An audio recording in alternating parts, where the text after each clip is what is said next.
Hello every one. ഇന്ന് ഞാൻ വന്നിട്ടുള്ളത് നമ്മളുടെ 10th സ്റ്റാൻഡേർഡിന്റെ ഫിസിക്സിന്റെ രണ്ടാമത്തെ ചാപ്റ്ററായ ലെൻസസ് എന്ന ചാപ്റ്ററിന്റെ രണ്ടാമത്തെ ഭാഗവുമായിട്ടാണ്. ഫസ്റ്റ് പാർട്ട് ആരെങ്കിലും കാണാത്തതായിട്ടുണ്ടെങ്കിൽ ആ വീഡിയോ ഒന്ന് കണ്ടതിന് ശേഷം ഈ വീഡിയോ കാണാനായിട്ട് ശ്രമിക്കാം. അപ്പൊ നമുക്ക് ക്ലാസ്സിലേക്ക് കടക്കാം. അതിനു മുന്നേ എൻ്റെ ക്ലാസ്സിനെ പറ്റിയിട്ടുള്ള അഭിപ്രായങ്ങൾ നിങ്ങൾ കമന്റ് സെക്ഷനിലൂടെ അറിയിക്കുക. അപ്പോൾ എനിക്ക് എന്ത് മാറ്റമാണ് എൻ്റെ ക്ലാസ്സിൽ വരുത്തേണ്ടത് എന്നുള്ളത് എനിക്ക് ആ കമന്റ് സെക്ഷനിലൂടെ അറിയാൻ പറ്റും. അപ്പൊ അതിനനുസരിച്ച് എനിക്ക് മാറാനായിട്ട് പറ്റും.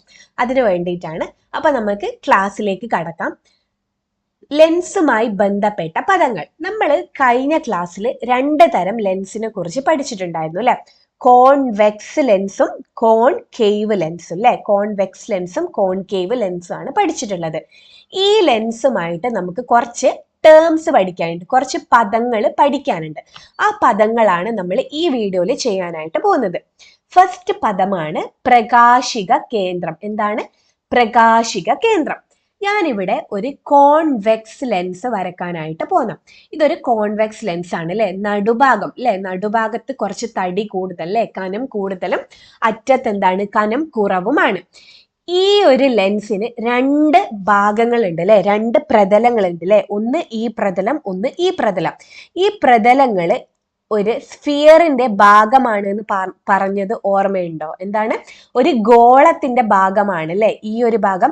അതുപോലെ ഈ ഭാഗവോ വേറൊരു ഗോളത്തിന്റെ ഭാഗവും ആണ് അല്ലെ? അപ്പൊ 2 ഗോളങ്ങൾ ചേർന്നതാണ് ആര്? ഒരു ലെൻസ് എന്ന് പറഞ്ഞു കഴിഞ്ഞാല്. അപ്പൊ ഇങ്ങനെ 2 ഗോളങ്ങൾ ചേർന്നിട്ടുണ്ട്. ഈ ഒരു ഭാഗം ഉണ്ടല്ലോ അല്ലെ? ഈ ഒരു ഭാഗം കോൺവെക്സ് ലെൻസ് അല്ലെ? ഈ കോൺവെക്സ് ലെൻസിന്റെ മധ്യത്തിൽ ഒരു ബിന്ദുവിനെ ഇട്ടെന്ന് വിചാരിക്കും, മധ്യത്തിൽ ഒരു പോയിന്റ് ഇട്ടെന്ന് വിചാരിക്കും. ഈ ലെൻസിന്റെ മധ്യ ബിന്ദുവിനെയാണ് നമ്മൾ പ്രകാശിക കേന്ദ്രം എന്ന് പറയാം. ലെറ്റർ ഓ ഓ എന്നുള്ള അക്ഷരം വെച്ചിട്ടാണ് നമ്മൾ പ്രകാശിക കേന്ദ്രം. എന്താണ്? പ്രകാശിക കേന്ദ്രം. ലെൻസിന്റെ മധ്യബിന്ദുവാണ് പ്രകാശിക കേന്ദ്രം. ഇത് കോൺവെക്സ് ലെൻസ് ആണ് അല്ലെ? കോൺകേവ് ലെൻസ് വരക്കുവാണെങ്കിലോ അതിന്റെ എങ്ങനെയായിരിക്കും? ഈ ഒരു ഭാഗം എന്ന് വെച്ച് കഴിഞ്ഞാൽ ഒരു ഗോളത്തിന്റെ ഭാഗമാണ് അല്ലെ? അപ്പൊ ഈ ഭാഗവും അടുത്തൊരു ഗോളത്തിന്റെ ഭാഗമാണ്. അപ്പൊ ഇങ്ങനെ ഒരു ഗോളം, 2 ഗോളം ഉണ്ട് അല്ലെ? അപ്പൊ ഈ ഒരു ലെൻസിന്റെ മധ്യബിന്ദു എന്ന് വെച്ച് കഴിഞ്ഞാൽ ഇവിടെ അല്ലെ? ഇതാണ് എന്തെന്ന്? പ്രകാശിക കേന്ദ്രം. ഇതിനെയാണ് നമ്മൾ പ്രകാശിക കേന്ദ്രം എന്ന് പറയുന്നത്. എന്താണ്? പ്രകാശിക കേന്ദ്രം. അപ്പോ പ്രകാശിക കേന്ദ്രം എന്താണെന്ന് മനസ്സിലായി എന്ന് വിചാരിക്കണം. ഇനി അടുത്തത് വക്രതാ കേന്ദ്രങ്ങൾ. എന്താ? വക്രതാ കേന്ദ്രങ്ങൾ. അതായത് ഇത് ഒരു ഗോളമാണല്ലോ അല്ലെ? ഈ ഒരു ഭാഗവും ഇതും ഒരു ഗോളമാണ്. അതുപോലെ തന്നെ ഇതും ഒരു ഗോളമാണ്, ഇതും ഒരു ഗോളമാണ്, ഇതും ഒരു ഗോളമാണ്. അങ്ങനെ ഗോളത്തിന് ഒരു നടു ഉണ്ടാവുമല്ലോ അല്ലെ? ഗോളത്തിന് ഒരു നടു ഉണ്ടാവും അല്ലെ? ഒരു സെന്റർ ഉണ്ടാവുമല്ലോ അല്ലെ? ഒരു സെന്റർ ഉണ്ടാവും. അതിനെയാണ് നമ്മൾ എന്ത് വിളിക്കുന്നത്? വക്രതാ കേന്ദ്രം. എന്താണ്? ഈ ഒരു ഗോളത്തിന്റെ മധ്യം അല്ലെ? ഗോളത്തിന്റെ നടു അല്ലെ? അതിനെയാണ് നമ്മൾ വക്രതാ കേന്ദ്രം എന്ന് വിളിക്കുക. അപ്പോ ഒരു ലെൻസിന് എത്ര വക്രതാ കേന്ദ്രങ്ങളുണ്ട്? 2 വക്രതാ കേന്ദ്രങ്ങളാണ് ഒരു ലെൻസിന് ഉള്ളത്. ഒരു ലെൻസിന് എത്ര വക്രതാ കേന്ദ്രങ്ങളാണുള്ളത്? 2 എണ്ണം. ഒന്ന് C1 ഒന്ന് C2. അടുത്തത് C1 C2. അപ്പോ വക്രതാ കേന്ദ്രങ്ങൾ എന്ന് വെച്ച് കഴിഞ്ഞാൽ എന്നാ? ലെൻസ് അല്ലെ? ലെൻസിന്റെ ഓരോ അപവർത്തന പ്രതലം എന്ന് വെച്ച് കഴിഞ്ഞാൽ എന്നാ? ഒന്ന് ഇത്, ഒന്ന് ഇത്. അതുപോലെ ഇത് ഒരു അപവർത്തന പ്രതലമാണ്, ഇതും അടുത്തൊരു അപവർത്തന പ്രതലം ആണ് അല്ലെ? അപ്പൊ ഒരു ലെൻസിന്റെ ഓരോ അപവർത്തന പ്രതലവും ഗോളത്തിന്റെ ഭാഗമാണ് അല്ലെ? ഗോളത്തിന്റെ ഭാഗമാണ്. ഈ ഗോളത്തിന്റെ കേന്ദ്രമുണ്ടല്ലോ അല്ലെ? ഈ നടുഭാഗം ഉണ്ടല്ലോ, ഈ കേന്ദ്രമുണ്ടല്ലോ, ഈ കേന്ദ്രത്തെയാണ് നമ്മൾ വക്രതാ കേന്ദ്രങ്ങൾ എന്ന് പറയുന്നത്. വക്രതാ കേന്ദ്രങ്ങൾ. അപ്പോ ഒരു ലെൻസിൽ എത്ര വക്രതാ കേന്ദ്രങ്ങൾ ഉണ്ടാവും? 2 വക്രതാ കേന്ദ്രങ്ങൾ ഉണ്ടാവും. അടുത്തത് പ്രകാശിക അക്ഷം. എന്താണ്? പ്രകാശിക അക്ഷം. പ്രകാശിക അക്ഷം എന്ന് വെച്ച് കഴിഞ്ഞാല് നമ്മൾ ഇമാജിൻ ചെയ്യുന്ന ഒരു ലൈനാണ്. എന്താണ്? നമ്മൾ ഇമാജിൻ ചെയ്യുന്ന, സങ്കല്പിക്കുന്ന ഒരു രേഖയാണ്. എന്തിനൊക്കെയൂടെയാ കടന്നു പോകുന്നത്? C1 C2 പിന്നെ O അല്ലെ? ഈ വക്രതാ കേന്ദ്രത്തിലൂടെയും പ്രകാശിക കേന്ദ്രത്തിലൂടെയും കടന്നു പോകുന്ന ഒരു സാങ്കല്പിക രേഖയാണ് ആര്? പ്രകാശിക അക്ഷം. എന്താണ് പ്രകാശിക അക്ഷം എന്ന് വെച്ച് കഴിഞ്ഞാൽ എന്താണ്? വക്രതാ കേന്ദ്രത്തിലൂടെയും പ്രകാശിക കേന്ദ്രത്തിലൂടെയും കടന്നു പോകുന്ന എന്താ?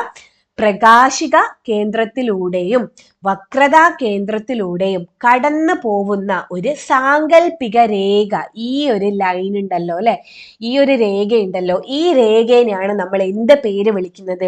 പ്രകാശിക അക്ഷം. എന്താണ്? പ്രകാശിക അക്ഷം എന്ന് പറയുന്നത്. അടുത്ത ടേം അപ്പർച്ചർ. എന്താണ്? അപ്പർച്ചർ.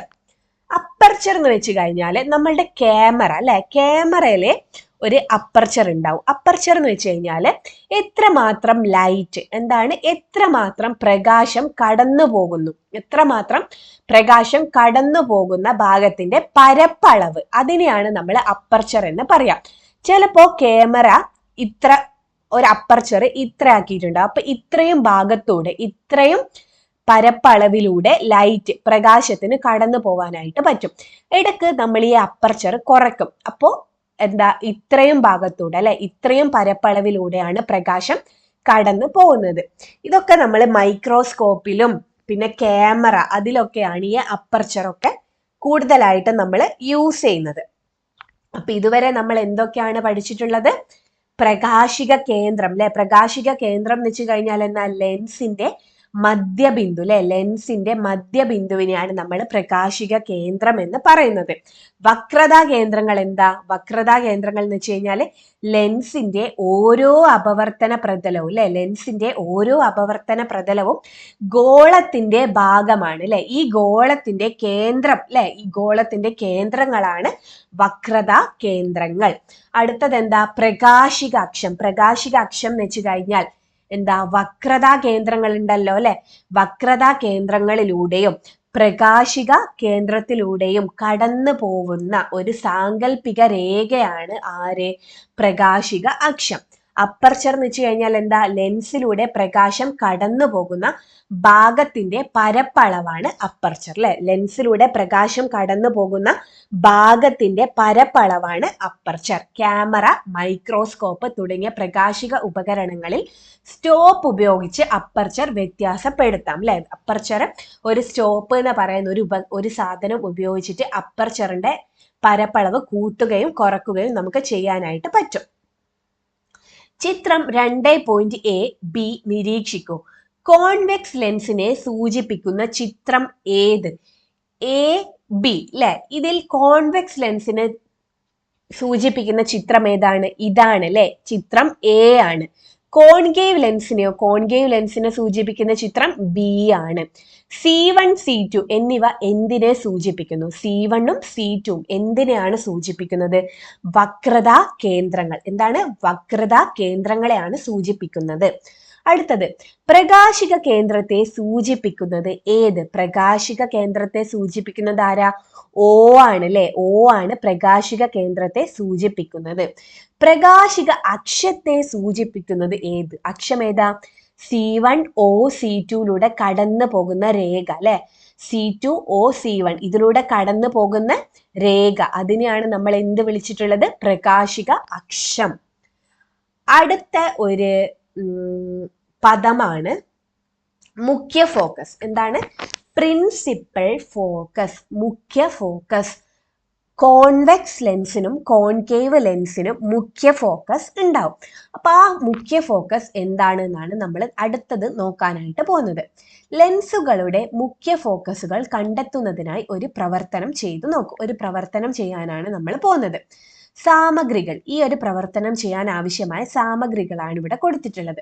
ഏകദേശം 50 സെന്റിമീറ്റർ നീളവും 30 സെന്റിമീറ്റർ വീതിയും 20 സെന്റിമീറ്റർ ഉയരവുമുള്ളതും ഒരു വശം സുതാര്യവുമായ ഒരു പെട്ടി അല്ലെ. രണ്ടു വിപരീത വശങ്ങളിലും ചെറിയ ഓരോ സുഷിരം ഇട്ട ശേഷം സുഷിരങ്ങളെ സുതാര്യമായ ഷീറ്റ് കൊണ്ട് അടച്ചത്, ലേസർ ടോർച്ച്, ധാരാളം രശ്മികൾ പുറത്തേക്ക് വരുന്ന തരത്തിലുള്ളത്, ചന്ദനത്തിരി, തീപ്പെട്ടി, convex lens, concave lens, lens stand. അതായത് ഈ ഒരു പ്രിൻസിപ്പൽ ഫോക്കസ്, മുഖ്യ ഫോക്കസ് കണ്ടെത്താനുള്ള പ്രവർത്തനത്തിൽ വേണ്ടത് ഒരു പെട്ടി വേണം അല്ലെ. 50 സെന്റിമീറ്റർ നീളവും 30 സെന്റിമീറ്റർ വീതിയും 20 സെന്റിമീറ്റർ ഉയരവുമുള്ള ഒരു പെട്ടി എടുത്തിട്ടുണ്ട്. ആ പെട്ടീൻ്റെ രണ്ട് ഓപ്പോസിറ്റ് അല്ലെ, രണ്ട് വിപരീതമായിട്ടുള്ള വശങ്ങളിലും രണ്ട് ഹോൾ ഇട്ടിട്ടുണ്ട് അല്ലെ, ചെറിയ സുഷിരം ഇട്ടിട്ടുണ്ട്. പിന്നെ എന്താ വേണ്ടത്, ഈ സുഷിരങ്ങൾ ഒരു സുതാര്യമായ ഏതെങ്കിലും ഷീറ്റ് കൊണ്ടൊന്ന് അടക്കുകയും വേണം. സുതാര്യമായ ഷീറ്റിന്റെ പ്രത്യേകത എന്താ, സുതാര്യമായ ഷീറ്റിലൂടെ പ്രകാശം കടന്നു പോകും അല്ലെ. പിന്നെ എന്താണ്, ഒരു കോൺവെക്സ് ലെൻസും വേണം, കോൺകേവ് ലെൻസും വേണം. ആദ്യം നമ്മൾ ഇവിടെ വെച്ചിട്ടുള്ളത് ഒരു കോൺവെക്സ് ലെൻസ് ആണ് കേട്ടോ. പിന്നെ എന്താ, ഈ ഒരു മരത്തിന്റെ കളറിൽ കാണുന്നത് അതിനെയാണ് ലെൻസിന്റെ സ്റ്റാൻഡ് എന്ന് പറയാം. പിന്നെ എന്താ, ഒരു ലേസർ ടോർച്ച് വേണം, ചന്ദനത്തിരിയും വേണം അല്ലെ. അപ്പൊ ഇത്രയും കാര്യങ്ങൾ ചെയ്തതിന് ശേഷം ഇതിന്റെ ഉള്ളിൽ നമ്മൾ ചന്ദനത്തിരി കത്തിച്ചിട്ട് കുറച്ച് പുക ഉള്ളിലേക്ക് നിറച്ചു വെക്കുന്നുണ്ട്. അത് നിറക്കുന്ന എന്തിനാന്ന് വെച്ച് കഴിഞ്ഞാൽ ഈ ലേസറിൽ നിന്നും വരുന്ന ലൈറ്റിന്റെ പ്രകാശപാത നല്ല ക്ലിയർ ആയിട്ട് കാണാനായിട്ട് വേണ്ടിയിട്ടാണ്. അപ്പൊ ഇത്രയും സെറ്റപ്പ് ചെയ്തു വെച്ച് പെട്ടിക്കുള്ളിൽ ലെൻസ് സ്റ്റാൻഡിൽ കോൺവെക്സ് ലെൻസ് ഉറപ്പിച്ച ശേഷം പുക നിറയ്ക്കുക. ചിത്രത്തിൽ കാണുന്നത് പോലെ ലേസർ ടോർച്ചിൽ നിന്നുള്ള പ്രകാശരശ്മികൾ സുഷിരത്തിലൂടെ ലെൻസിൽ പതിപ്പിക്കുക. ഇവിടെ ഒരു സുഷിരം ഉണ്ട് അല്ലെ, ഈ സുഷിരത്തിലൂടെ പ്രകാശരശ്മി എന്ത് ചെയ്യുന്നുണ്ട്, നമ്മൾ പതിപ്പിക്കുകയാണ് ചെയ്യുന്നത്. എവിടെയാ പതിപ്പിക്കുന്നത്, കോൺവെക്സ് ലെൻസിലാണ് പതിപ്പിക്കുന്നത്.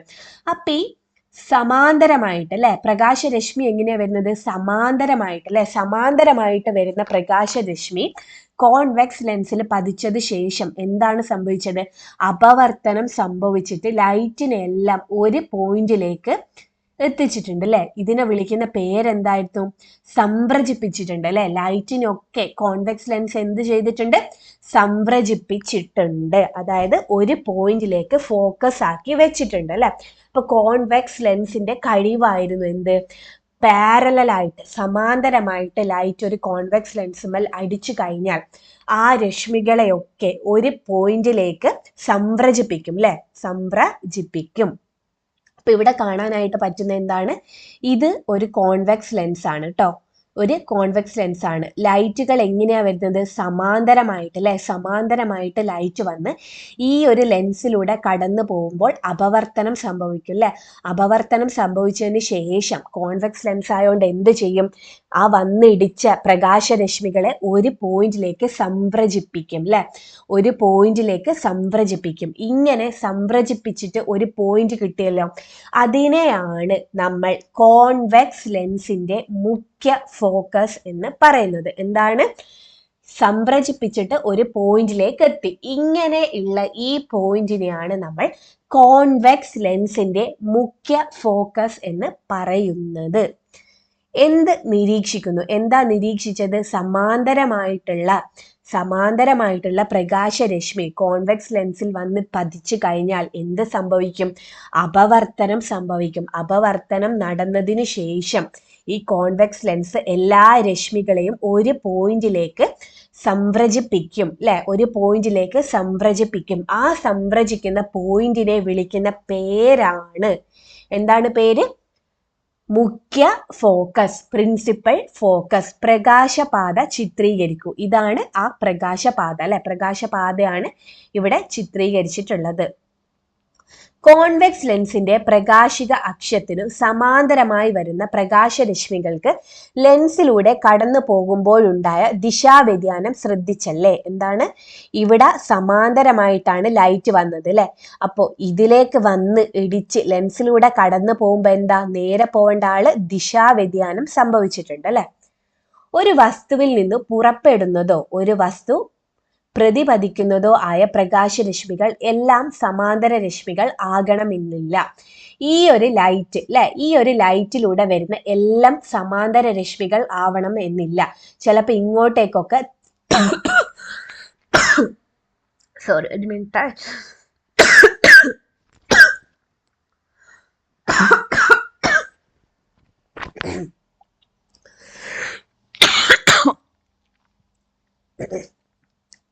തൊണ്ടയില് പൊടി പാറിയ പോലെ ആയിപ്പോയി,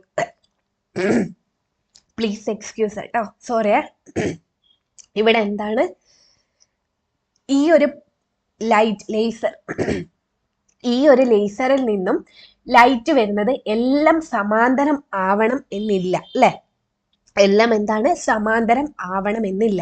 ചിലതൊക്കെ ഇങ്ങനെയൊക്കെ തെറിച്ചു പോകുന്നുണ്ടാവും അല്ലെ. പക്ഷെ ഈ ഒരു എക്സ്പെരിമെന്റിന് വേണ്ടിയിട്ട് നമ്മൾ എങ്ങനത്തെ പ്രകാശരശ്മികളെ എടുത്ത് സമാന്തരമായിട്ട് വരുന്ന പ്രകാശരശ്മികളെയാണ് നമ്മൾ എടുത്തിട്ടുള്ളത് അല്ലെ.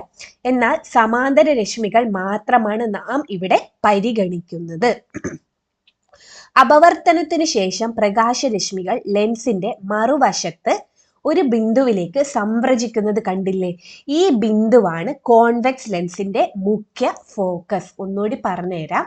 നമ്മളുടെ ഒരു കോൺവെക്സ് ലെൻസ് ഉണ്ട് അല്ലെ, ഒരു കോൺവെക്സ് ലെൻസ് ഉണ്ട്. ഈ കോൺവെക്സ് ലെൻസിലേക്ക് ലൈറ്റ് ഒക്കെ എങ്ങനെയാണ് വന്ന് പതിച്ചത്?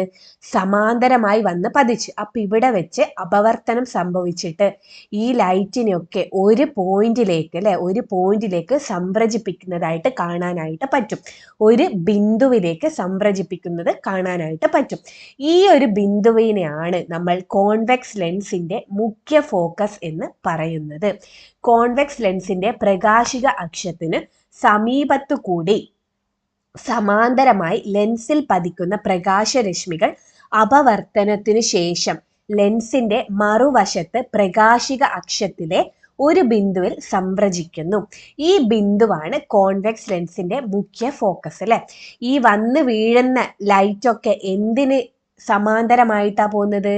എന്തിന്റെ സമാന്തരമായിട്ടാ പോകുന്നത്? പ്രകാശിക അക്ഷം അല്ലെ. ഇതിലൂടെ ഒരു പ്രകാശിക അക്ഷമുണ്ട് അല്ലെ. ഈ പ്രകാശിക അക്ഷത്തിന് സമാന്തരമായിട്ടാണ് ഈ ലൈറ്റ് വന്ന് വീഴുന്നത് അല്ലെ. എന്നിട്ട് ഇവിടെ വെച്ച് അപവർത്തനം സംഭവിക്കും. എന്നിട്ട് അപ്പുറത്തെ സൈഡിൽ പോയിട്ട് ഒരു പോയിന്റിലേക്ക് എന്ത് ചെയ്യും? എല്ലാം എന്ത് ചെയ്യും? സംവ്രജിക്കും അല്ലെ, സംവ്രജിക്കും. ഈ ബിന്ദുവിനെയാണ് നമ്മൾ കോൺവെക്സ് ലെൻസിന്റെ മുഖ്യ ഫോക്കസ് എന്ന് പറയുന്നത്. അപ്പോ ആദ്യം നമ്മൾ ലൈറ്റ് അടിച്ചത് ഒരു ഭാഗത്തൂടെ ആയിരുന്നു അല്ലെ, ഒരു വശത്തൂടെ ആയിരുന്നു നമ്മൾ ലൈറ്റ് അടിച്ചിട്ടുള്ളത് അല്ലെ. ഈ ഒരു വശത്തൂടെ ആയിരുന്നു ലൈറ്റ് അടിച്ചിട്ടുള്ളത്. അപ്പോൾ ഫോക്കസ് ഇവിടെ കിട്ടി അല്ലെ, ഈ ഒരു ഭാഗത്തായി കിട്ടി. അതേപോലെ തന്നെ ഇനി ഈ ഒരു ഭാഗത്തിൽ നിന്നും ഈ ഒരു ഹോൾ അല്ലാണ്ട് ഈ ഒരു ഹോളിലൂടെ ഞാൻ ലൈറ്റ് അടിച്ചു എന്ന് വിചാരിക്കും. അപ്പൊ എന്ത് സംഭവിക്കും? ഇതിലൂടെ പ്രകാശരശ്മി കടന്നു പോയതിന് ശേഷം ഇവിടെ വെച്ച് അപവർത്തനം സംഭവിക്കും അല്ലെ. അവിടെ വെച്ച് അപവർത്തനം സംഭവിക്കും എന്നതിന് ശേഷം, ഈ അപവർത്തനം സംഭവിച്ചതിന് ശേഷം ലൈറ്റ് ഒക്കെ ഒരു ഭാഗത്തേക്ക് സംവ്രജിക്കുന്നതായിട്ട് കാണാനായിട്ട് പറ്റും അല്ലെ. ഈ ഒരു ഭാഗത്തേക്കും സംവ്രജിക്കുന്നതായിട്ട് കാണാനായിട്ട് പറ്റും. അപ്പോൾ ഒരു കോൺവെക്സ് ലെൻസിന് എത്ര മുഖ്യ ഫോക്കസുകളുണ്ട്? 2 മുഖ്യ ഫോക്കസുകളുണ്ട്. എത്രയാണ്? 2 മുഖ്യ ഫോക്കസുകൾ ഉണ്ട്. കാരണം എന്താണ്? അതിന് 2 പ്രതിപതന തലങ്ങളുണ്ട് അല്ലെ. 2 അപവർത്തന തലങ്ങളുണ്ട് അല്ലെ. 2 അപവർത്തന തലങ്ങളുണ്ട്. അപ്പോൾ ഒരു സൈഡിൽ നിന്ന് അപവർത്തനം നടന്ന് ഒരു ഫോക്കസ് ഉണ്ടാകുന്ന, മറ്റേ സൈഡിൽ നിന്ന് അപവർത്തനം നടന്ന് മറ്റൊരു ഫോക്കസ് ഉണ്ടാവുന്നു അല്ലെ, മുഖ്യ ഫോക്കസ് ഉണ്ടാവുന്നു. അപ്പൊ ഇതിനെയാണ് എന്താണ്? 2 എന്തുണ്ടാവുന്നുണ്ട്? മുഖ്യ ഫോക്കസ് ആണ് ആർക്കുള്ളത്? ഒരു കോൺവെക്സ് ലെൻസിന് ഉള്ളത്. അപ്പോൾ അപ്പുറത്തുനിന്നും ഇപ്പുറത്തുനിന്നും അടിച്ചു കഴിഞ്ഞാൽ 2 സ്ഥലത്തേക്കായിട്ട് കൺവേർജ് ചെയ്ത് അല്ലെ. കൺവേർജ് ചെയ്യാന്ന് വെച്ച് കഴിഞ്ഞാൽ സംവ്രജിക്കുന്നതായിട്ട് കാണാനായിട്ട് പറ്റും. ഓക്കെ. എതിർവശത്തെ സുഷിരത്തിലൂടെ പ്രകാശം കടത്തിവിട്ട് ചിത്രം 2.7 പരീക്ഷണം ആവർത്തിക്കൂ. ഈ സന്ദർഭത്തിലും പ്രകാശരശ്മികൾ സംവ്രജിക്കപ്പെടുന്നുണ്ടല്ലേ. എന്താ നമ്മൾ നേരത്തെ പറഞ്ഞതന്നെ അല്ലെ, 2 സൈഡിലൂടെയും പ്രകാശരശ്മിനെ കടത്തി വിട്ടതിന് ശേഷം അത് സംവ്രജിക്കുന്നത് നോക്കാനാണ് പറഞ്ഞിട്ടത്. 2 വശത്തേക്കും അത് സംവ്രജിക്കുന്നതായിട്ട് കാണാനായിട്ട് പറ്റും. അപ്പോൾ ഒരു കോൺവെക്സ് ലെൻസിന് 2 മുഖ്യ ഫോക്കസുകൾ ഉണ്ട്. അതിനാൽ ഇത്തരം ലെൻസുകൾക്ക് ഇരുവശത്തുമായി 2 മുഖ്യ ഫോക്കസുകൾ ഉണ്ടായിരിക്കും. ഈ ഫോക്കസുകൾ പ്രകാശിക കേന്ദ്രത്തിൽ നിന്ന് തുല്യ അകലത്തിൽ ആയിരിക്കും. 2 ഫോക്കസ് ഉണ്ട് എന്ന് പറഞ്ഞിട്ടുണ്ട് അല്ലെ. 2 ഫോക്കസ് ഉണ്ട് അല്ലെ. ഇതെന്തായിരുന്നു? ഒപ്റ്റിക് സെന്റർ ആണ്. എന്താണ്? ഒപ്റ്റിക് സെന്റർ അല്ലെ. ഇതിന്റെ പേരെന്താ? പ്രകാശിക കേന്ദ്രം അല്ലെ. പ്രകാശിക കേന്ദ്രത്തിൽ നിന്ന് തുല്യ അകലത്തിലായിരിക്കും 2 ഫോക്കസുകളും ഉണ്ടാവുക. 2 മുഖ്യ ഫോക്കസുകളും പ്രകാശിക കേന്ദ്രത്തിൽ നിന്ന് തുല്യ അകലത്തിൽ ആയിരിക്കും.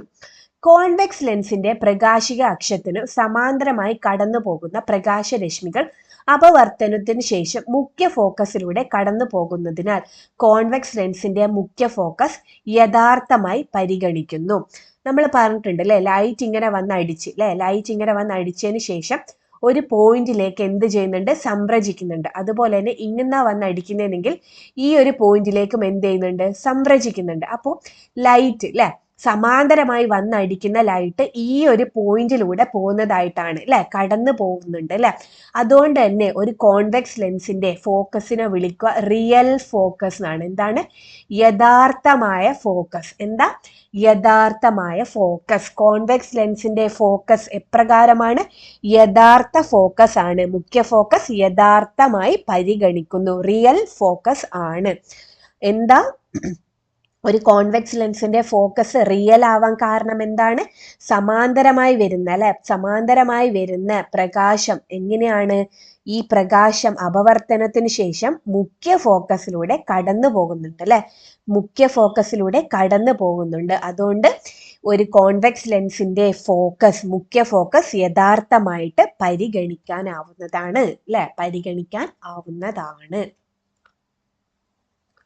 കോൺവെക്സ് ലെൻസിന്റെ ഏകദേശ ഫോക്കസ് ദൂരം കണ്ടെത്താനുള്ള ഒരു മാർഗമാണ് ഡിസ്റ്റന്റ് ഒബ്ജക്റ്റ് മെത്തേഡ്. അതായത് നമ്മൾ ഇപ്പൊ പഠിച്ച എന്താണ്? പ്രിൻസിപ്പൽ ഫോക്കസ് അല്ലെ, മുഖ്യ ഫോക്കസ് ആയിരുന്നു പഠിച്ചിട്ടുള്ളത്. ഇത് പുതിയതായിട്ട് പഠിക്കാൻ പോകുന്ന ഒരു വാക്കാണ് എന്താ?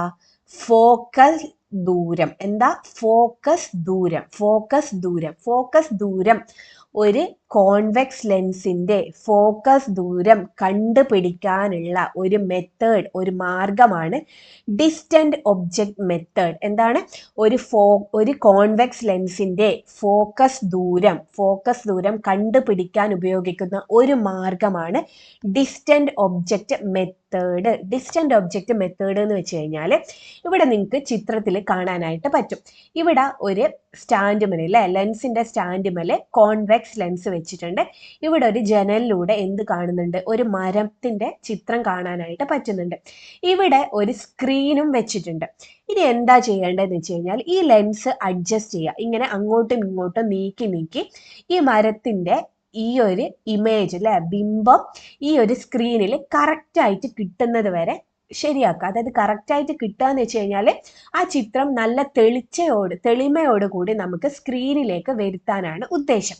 അപ്പൊ ഈ ലെൻസ് അങ്ങോട്ടും ഇങ്ങോട്ടും അഡ്ജസ്റ്റ് ആക്കിയതിന് ശേഷം ഈ മരത്തിന്റെ ചിത്രം സ്ക്രീനിലേക്ക് പതിപ്പിക്കുക. അപ്പോൾ ഈ ഒരു ലെൻസിന്റെ ഈ നടു ഉണ്ടല്ലോ അല്ലെ, ഈ നടുവിന്റെ പേരെന്തെന്നാ?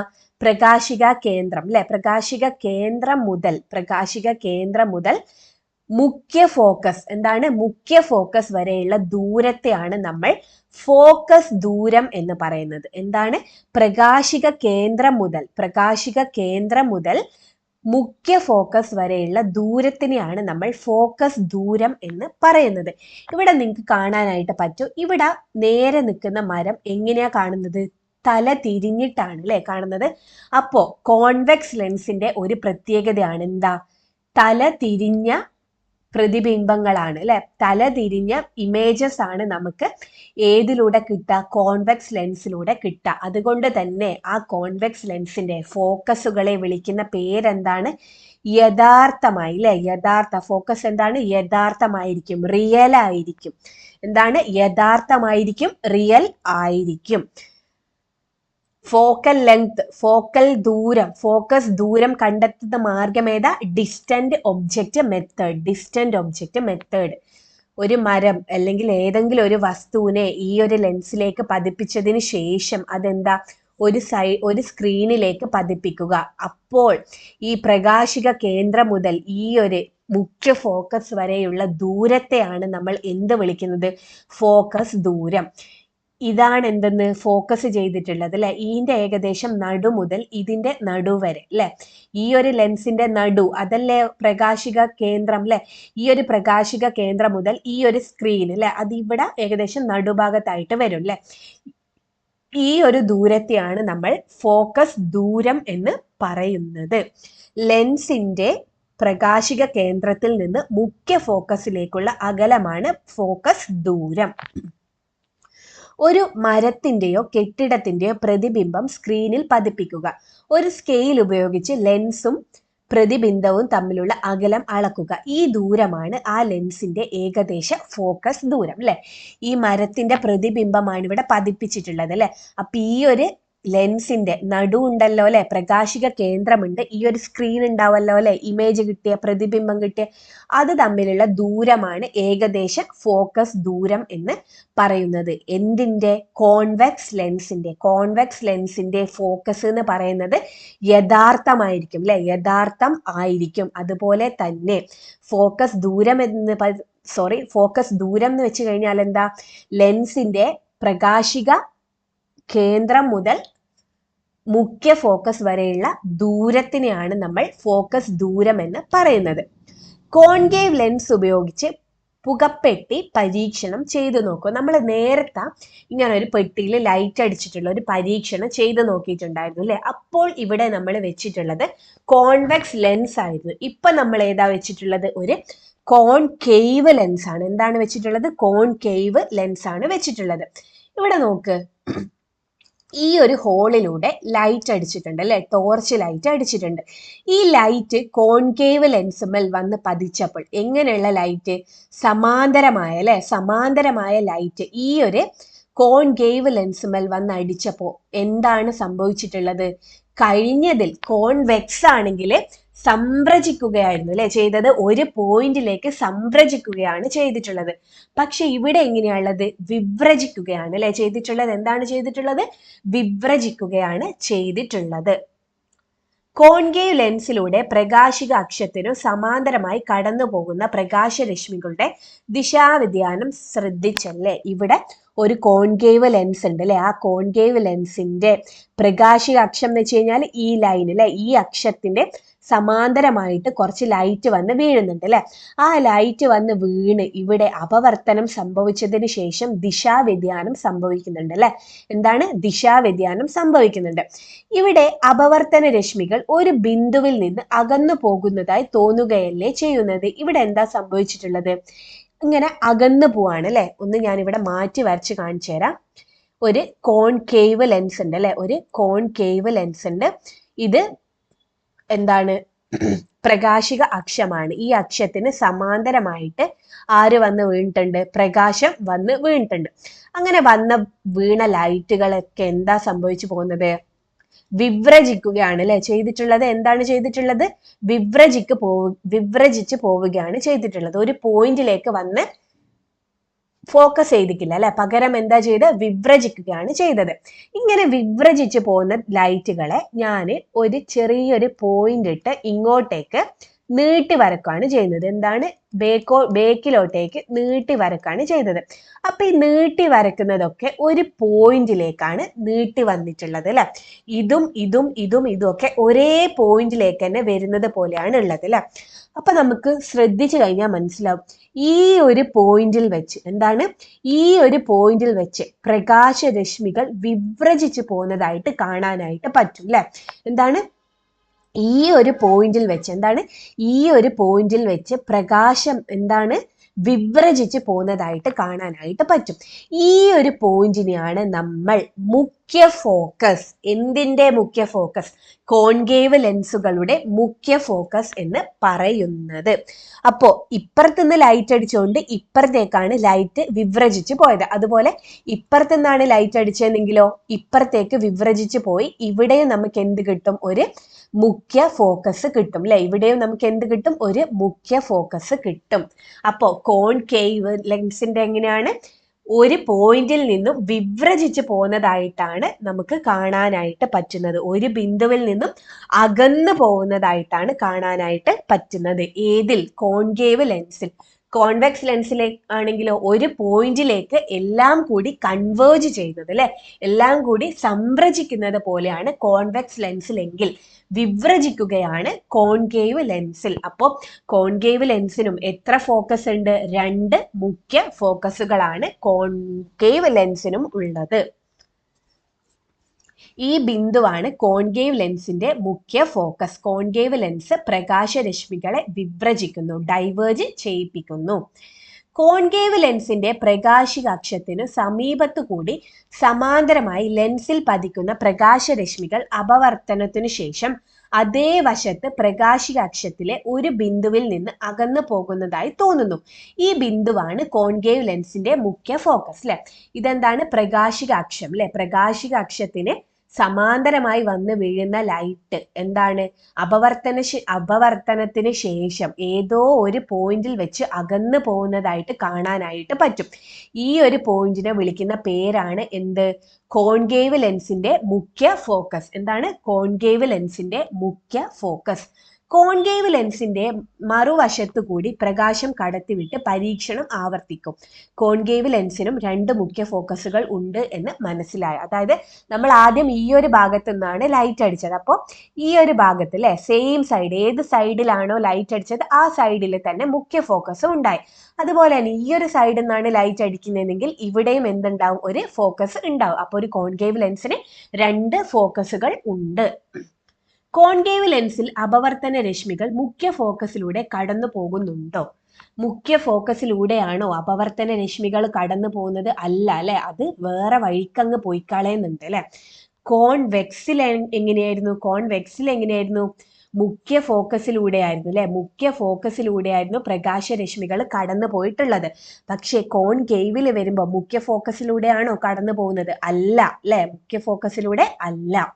അങ്ങനെയെങ്കിൽ കോൺകേവ് ലെൻസിന്റെ മുഖ്യ ഫോക്കസ് മിഥ്യയായിട്ടാണോ അതോ യാഥാർത്ഥ്യമായിട്ടാണോ പരിഗണിക്കുന്നത്? അപ്പോൾ ഈ കോൺകേവ് ലെൻസിന്റെ മുഖ്യ ഫോക്കസ് നമുക്ക് മിഥ്യയായിട്ടാണ് അല്ലെ, മിഥ്യയായിട്ടാണ് പരിഗണിക്കാൻ കഴിയുക. വെർച്വൽ, ഇതിന്റെ എന്താണ്, റിയൽ ആണ് അല്ലെ, റിയൽ, യാഥാർത്ഥ്യമായിട്ടാണ് പരിഗണിക്കാൻ പറ്റുക. കാരണം എന്താ, വന്നിടിക്കുന്ന സമാന്തരമായി പോയിക്കൊണ്ടിരുന്ന പ്രകാശരശ്മി ഫോക്കസിലൂടെയാണ് കടന്നു പോകുന്നത്. അതുകൊണ്ട് കോൺവെക്സ് ലെൻസിന്റെ ഫോക്കസുകൾ എന്തായിരിക്കും, റിയൽ ആയിരിക്കും അല്ലെ, യഥാർത്ഥമായിരിക്കും.